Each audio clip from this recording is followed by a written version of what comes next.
Hi guys, good evening. I'm here again for another vlog, and I know a lot of you will definitely benefit and have been wanting for me to do this vlog for a long time. A lot of my subscribers have been asking me to do this type of content, and here we are. I've decided to actually ask somebody to help us with that. I'm going to introduce her shortly with you. But yeah, hopefully this is going to be very useful for all the aspiring UK RNs. So without further ado, I'm going to introduce to you my flatmate, Diane. Hello guys. Hello. You want to say anything? Yes, I'm one of the applicant in FROFCO also. So Kay and I have the same cohort, and we also have the same because we have different experience when it comes to interview questions. So I will share the things that was discussed to me and the questions that they asked me. Okay, so actually we both are going to do that para in order, sorry, I forgot, I shouldn't be speaking in Tagalog, to help other, like international nurses, not just the Filipinos. Yeah, we're going to try to help you as much as we can. We're going to try to be general in the questions as much as we can as well, to be fair with other applicants who has already passed their interviews.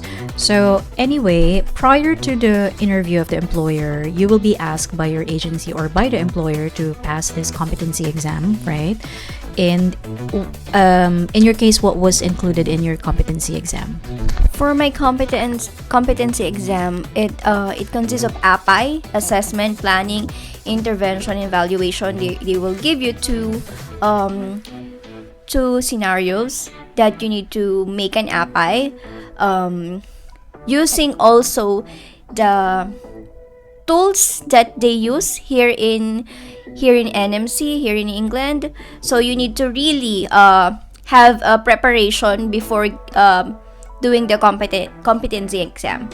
Also, another one is you have a medication or drug calculations.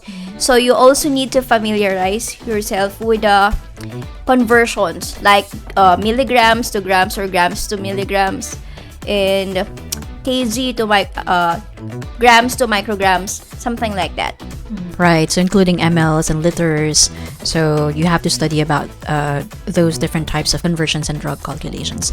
Okay, so for me, I think, there are two types of interview questions. First is a general question, and second is the clinical questions, or these are basically situational questions depending on the experience that you had or the most recent experience that you had. So Diane and I are going to try to answer your questions the way we answered it.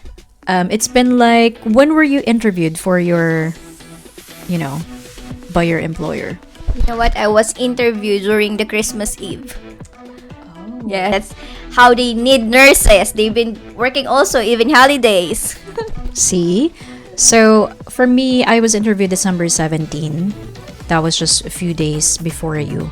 Been like, almost 6 months since the last time that we got interviewed. We're gonna try our best to remember how we answered the questions. At least you will have an idea about, how to approach different type of questions. So just a disclaimer, these questions will depend on the type of employer that you have, and based, it will depend as well on the experience that you had. For example, I work in a medical surgical ward. If you work in a theater or an OR, then of course the questions might be different, but at least you'll have a gist of what is going to be asked from you. Okay, so we will start with the general questions. I'll ask you, you ask me, whatever. So we're gonna start with the most common question, a general question, which is, tell me about yourself. Hi, my name is Diane Pelino, and you can call me Diane. I am 30 years old, and I am working as a nurse for 5 years in the medical city, and the hospital that I am working is accredited by JCI, which means that it is one of the best hospital in the Philippines. It consists of 700 beds, and we are also a tertiary hospital. We cater emergencies, children, operations, And also, I work in pediatrics and also in emergency department, children's and adult nursing for 5 years in the medical city. I think that's how I answered it.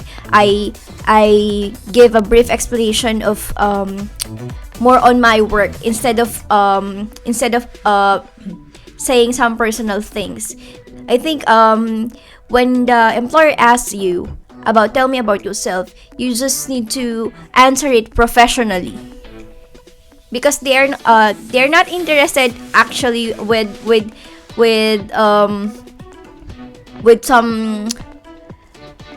some information about what are personal life. yeah, your personal life, yeah, like your hobbies. They are looking for someone that has a professional credentials that will fit their needs. Pak, pak, pak. All right. If I'm gonna have to answer this question again, tell me about yourself. I will follow actually the flow of Diane, where I would have to mention my professional background. So tell me about yourself. I'm Kay. I'm 33 years old and I have 2 kids. I graduated in year 2009. After a year, I started working in a small hospital in Isabela. It's a province. I worked in a medical and pediatric area, and after about a year or two, I decided to work abroad in Saudi Arabia, where I spent about 6 years. I worked in different clinical settings, like chemical company and a clinic, and then I decided to go back to the Philippines to finally have, a better working experience. So I worked in a tertiary or a big hospital. This is specializing in kidney patients. So patients who are under hemodialysis and peritoneal dialysis, those who have received a kidney transplant. I've worked, to be specific, in a medical surgical area where I've spent about 16 months probably. And yeah, now I am trying to apply in the UK as a nurse. Back! So what I did naman is I mentioned the totality of my work because I do have like around 10 years of work experience. I just started from the time I graduated, and basically just mentioned all the areas that I've worked in. So I think it should be like that, no? Yeah. So that's how professionally you are going to answer that question. Okay. So the next question is, why do you want to work in our trust? I choose this trust because as I have checked on your credentials during 2019, you had an award for as a best employer, and upon checking also the areas that is under your trust, you have a separate children's emergency department, which is inclined with my interests, and also your area is not in central London. So I am looking for a hospital or a trust that is in a countryside or outside of the London, because I'd like to settle there for good and bring my family.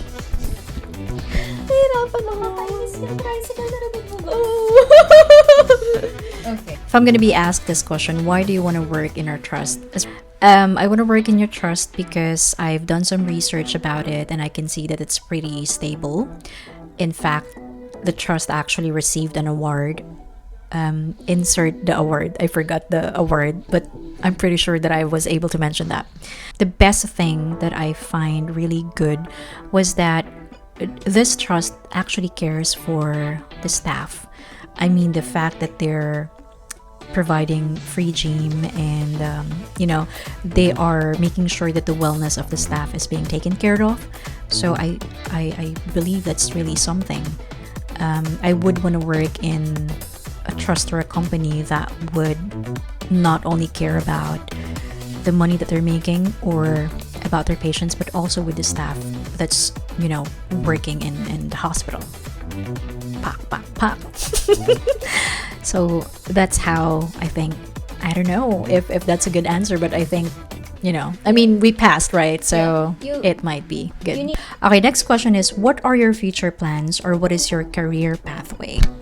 Well, one of my future plan is after passing the OSCE exam and became a Band 5 nurse, I will finish all the courses that is needed, and I would like to be a Band 6 within a year, and then the next year to be a Band 7 until I reach being a nurse specialist in the area that I will have that experience. So that is one of my career pathway.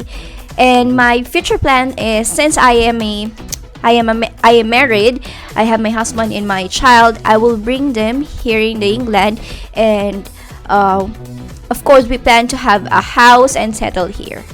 That's how I answer it. Another pack answer. Okay, next question is, how would you describe the workflow in your area of experience? So, Diane, you've worked in an emergency department, right? So, how would you describe the workflow in your area of experience? Since I am a emergency nurse, the workflow in our department is, it will start in the triage area. Area will sort out the patients or classify the patients based on the urgency or their needs. It is based on, is it emergent, urgent, or non-urgent. And as a triage nurse, you will bring the patient to the designated area, and then one of the nurse, we call it a primary care nurse, will check on the patient, and then after checking the patient and then after the assessment, it's very important, assessment from the triage nurse, because it will be endorsed to the doctors, then assessment from the primary care nurse, so that they can relay it to the doctor. After that, you will carry out the orders of the doctor, and after carrying out the orders of the doctor, you will make another reassessment. Your next step will base on your reassessment. And since I am a emergency nurse, I work in emergency department, I also have a different role sometimes. Sometimes I'm a code nurse, a charge nurse, or for a code nurse, you are in charge with the code blue and code white patients, or the patient that is very critical. And for a charge nurse, you are in charge to make sure that all the doctor's order and all the forms that is needed in the emergency department is all carried out and filled out. And also, you are in charge in making sure that all the diagnostic tests of the patient is all carried out. After that, when you receive all the results from the diagnostics, the doctor will decide if the patient needs to be admitted in ICU, needs to be discharged, or it just needs to be admitted in a ward. So that's how emergency department works. So now we're going to start answering questions based on the clinical situations. To make the video shorter and be straightforward, we're going to answer only the questions that have been asked from us, as far as we can remember, and we're gonna try to make it, I don't know, general. So ask me the question. So first question, why is assessment important? I think assessment is important because this is the very first step that a nurse would need to do, not just as a nurse, but also as a healthcare worker. It's also because your implementation or interventions to the patient will depend on your assessment. That's why it is very critical that you know what are the signs and symptoms of a specific disease. For example, if the patient is experiencing an asthma, if you are not knowledgeable about what to assess to the patient, then your patient would die, and that's not good. Tama bang sabihin yun? Parang vlogger sa mga video na patay agad. For example, if your patient is experiencing asthma and you don't know how to check the signs and symptoms of that, then it's going to be, it's not going to be safe for your patient. So assessment is very important because in this area, you'd be able to know what are the things that you need to check. That way you would prevent what are the dangers that's going to happen to the patient. Pack. How will you know if the patient is developing an allergy? One of the assessment that you're going to do if the patient is developing allergy is they give me a scenario about antibiotics. My answer was, in our hospital setting, what we do in antibiotics therapy, especially if the person is receiving the antibiotic for the first time, is we dilute the antibiotic based on the based on how it should be diluted, of course, and then we divide it into one fourth and then another 1/4 and then the other half. For the first 30 minutes, you will run the 1/4 of that antibiotic, and then if the patient didn't develop anything or does not manifest any allergic reaction, you give the second 1/4 of the antibiotic for 30 minutes again. And then if that patient didn't develop any allergic reaction, that's the time you will give the half of the antibiotic. You will run it for 1 hour, and then if the patient does not develop anything, that's good, but still you have to continue observing the patient for the whole day or for the 24 hours, because sometimes antibiotics have a delayed reaction. So sometimes the allergic reaction may develop on after an 8 hour or after 6 hours. So that's how I answered it. Since I don't have idea yet on how antibiotics is given here in England, what I did is I just answer it based on my knowledge in the clinical setting. And third question, why is respect and dignity important to a patient? I don't know how to answer this question. I think respect and dignity is important to a patient because as a person, you wouldn't want somebody else to disrespect you, whether you're a patient or not. But in the case of our patients, they are experiencing, an illness, they're feeling bad physically. So you wouldn't want to give them more stress, which is not going to be helpful for their healing. Another thing is that they are staying in the hospital. So if you are going to respect and give dignity to the patient, they would definitely feel more safe and they would feel better eventually. What would you do if you saw a colleague doing a wrong technique at work? For that, I'll just give an example. For example, I saw or I witnessed that one of my colleagues commit a medication error. So what should I do? First is to inform that colleague and talk to her or him in a calm manner and inform her that it is a wrong technique or it's a medication error, and I will ask her if she is aware of it. If not, what I'm going to do is I will ask her to talk to our charge nurse, and then definitely we will since I witnessed it, both of us will make an incident report. Incident report is consists of the explanation of the incident, and it will be escalated to the proper person, which is usually the charge nurse, the manager, and the head of the area. So I believe that is the right process of informing a colleague that he's doing a wrong technique. We cannot just hide it or just pretend that you didn't see it, because as a nurse, it is your responsibility to make sure that the patient is safe, and at the same time that your colleague is following the wrong following the correct process. So it is better for you to be honest also. It is a sign of integrity. So what would you do if your patient is experiencing hypoglycemia? So if my patient is experiencing hypoglycemia, definitely I would not give an insulin because it's going to be dangerous for the patient. If the patient is conscious, I would ask the patient to eat, a candy or sweets that's going to, or drink a juice that's going to increase the blood sugar temporarily. If the patient is unconscious, I would, and the patient is on NGT or nasogastric tube, I would feed the patient. Sorry.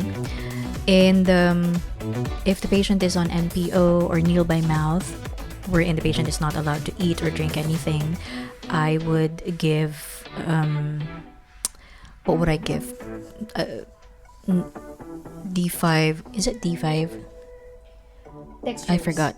Normal saline. Not normal saline, right? D5. Is it D5 water? Oh yeah, D5 water for diabetic. If the patient is diabetic, yeah, I can give. Well, it really depends. It depends on the order, right? But those are the things that I can do. I can give IV fluid, to increase the blood sugar level. And what else should I do? Probably after 30 minutes, I'm going to monitor the blood sugar level by using the glucometer, and I will have to inform the doctor about it, of course, and I will make sure that I will document it at the very end. That's it. What would you do if you're asked to do something you've never done before? So let's say a procedure or something.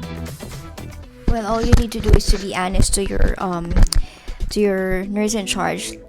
Tell them that you haven't experienced doing it, and ask them if they can do it for you or teach you on how to do it, and so that you can do it the next time. So that's all. You don't have to pretend that you know it, because it's better for you to inform them that you don't know it, done making a mistake or committing a what do you call this, a malpractice to your patient. How to manage an irate patient. So I'm sure this has been, experienced by a lot of experienced nurses. How to manage an irate patient. The very first step that you need to do. Sorry, I should be answering it in a way that I answered it in an interview. The very first thing that I will do is to acknowledge the patient's concern. It's very important that I listen to the patient's rants, because sometimes the patients or the relatives would just want somebody to listen to what they are going through. So I would definitely listen, and then after that I'm going to offer a solution, regardless if the situation has really a realistic solution or not. Basically, I would say I am going to escalate this, or I will let the supervisor know about the problem or the issue, and just to make sure the patient or the relative would be hearing from us about the end result of the discussion or the meeting that's going to happen about the problem. After that, I'm going to thank the patient of raising the concern, because it's very important that what they are saying is, being heard by the staff, just to make sure that the services is going to be improved. Yun. All right, next question is, what is compassion, and give an example where you gave it to a patient.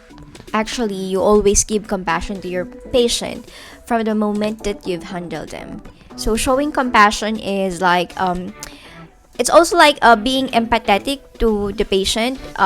It's a mix of putting your shoes on their shoes, and at the same time giving sympathy to them. So For example, the patient verbalizes their concern. So what will you do is to acknowledge it first, and then you have to tell them what are you going to do to them. I think that's the way of showing compassion to a patient. For example, the patient said, I am so worried about my husband. I left him at home, and I don't want to be hospitalized. So what will you say? I understand that you're worried about your husband, but for now, we need to assess you first if you are fit to be discharged. So what will I do? I will call the doctor so that they can explain to you the procedure. Something like that. So you have to acknowledge it and give a solution. In a respectful manner, of course. So that's how you show compassion to your patient. To orient an elderly patient who just got admitted. Ian doesn't like this type of question, so I'm just gonna answer it instead. How did I answer this? Okay, this is how to orient an elderly patient who just got admitted. I am going to introduce myself first and foremost, that I am going to be his nurse for that day or that night, and I'm going to put this patient near the nurse's station, because since the patient is an elderly, we would want to make sure that the safety is our primary concern. Another thing is I am going to orient the patient to the surroundings, the setup of the area. I'm gonna make sure that the call bill is always within the reach, and that there are no any hazards for the patient, because again, if the patient is an elderly, then that means the patient is at risk for fall or something like that. Yeah, basically I would promote safety for the elderly patient. Okay, last question for the clinical situation. What would you do if suddenly the patient develops a reaction while doing a blood transfusion? What will I do is to first to stop the infusion, and then of course, once if you're having a blood transfusion, make sure that you also for sure you have a normal saline with you that is infusing the patient. So you have to flush it. Open the line and then assess the patient immediately, get the vital signs, and immediately call the doctor, and then document the first observations that you have to your patient. So those are the possible questions that might be asked for you during the interview. Of course, there are a lot more of questions depending on your area of expertise, depending on the employer, depending on the trust. So, now we're going to give you an advice on how to possibly pass the interview. I think for me, the very first thing that you need to do is to make sure that you're prepared, which means that you have to fully research on, of course, the employer, the kind of hospital that you're going to work in. It's also important that you research about the place, like not this hospital itself, but the surroundings of the hospital. For example, if your hospital is located in a countryside, so make a research about what is in the countryside, because I've experienced before where an employer asked me, what do I know about the area? This is not about the hospital, but about the area. And I was like, it's nice. I wasn't really prepared during that time. Any other advice for you? First is you have to allot time for that interview. So if you can take some days off, or it should be your most convenient time where you get enough sleep. And second advice is you need to practice speaking confidently. It's like just taking your speaking exam in the IELTS. As Kay said, you have to research, as in read the website about the NMC, and also read the website about the trust that you're applying for, and make sure that you really like that trust. Once you do the interview, make sure that you are really interested with it, so that you will not waste your time. And not waste the time of the employer as well, and the interviewers, right? Another advice that I can give is you have to, just like what Diane mentioned, you have to study about take a look on the NMC website, study the NMC code and the 6Cs. Do you still remember the 6Cs? I can remember It's care, courage, commitment, compassion, communication. What's the other C? care, compassion, communication, competency, courage, and commitment. Yeah. And again, also, once you have the clinical interview or the interview for from the managers of your trust, take a look at the tools or the forms that they are using. You can see that in the website of NMC. You just look for nice, the word nice. So you need to also look or review about the tools that they are using in here. What I mean by tools, it means that the forms or the criteria on how they assess pain, have to study those things. Those are the crucial parts of the interviews or the written exam that you're going to do. The knowledge that you have is as important as what you can show physically. So of course you have to dress properly. You have to show that you're confident with your answers. You have to show that you are competent of the job that you're trying to land in the UK. Nowadays, mostly the interviews are being done via Zoom, virtually. So that's a really good thing for you guys because you basically don't need to travel out. And it's gonna lessen the anxious that, the normal interview or normal interviewee is undergoing before. Now all you need to do is to just turn on your laptop or your phone and do the interview, just like what we did. For me, what happened was I got interviewed inside my car using my mobile phone because I got stuck in traffic. What about you? Where were you during that time? Well, what I did is, as I have said, it is a Christmas Eve.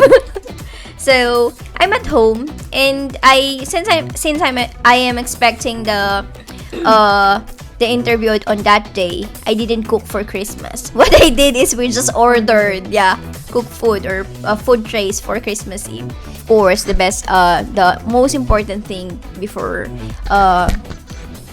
getting an interview is you have to pray.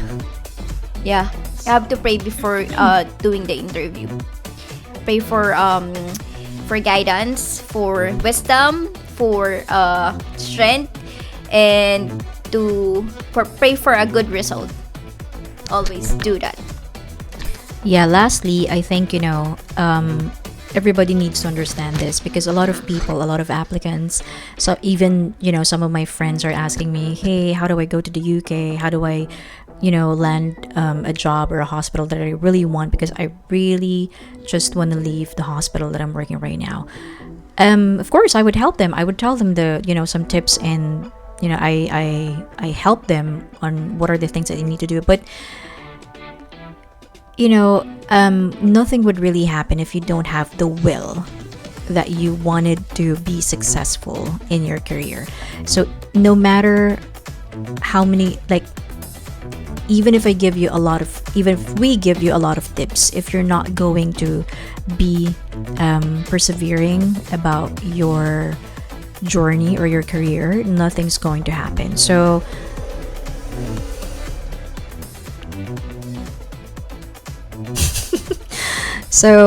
knowledge, confidence, and the will are three important factors that you need for yourself in order for you to land a job here in the UK.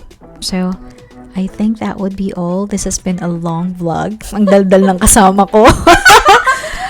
Hopefully you should be able to, guest in my vlog again and help us answer some questions that you might have.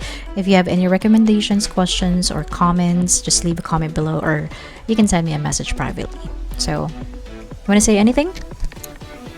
See you soon here. Yeah. Bye-bye. All right, we'll see you soon here. Have a great day. Bye.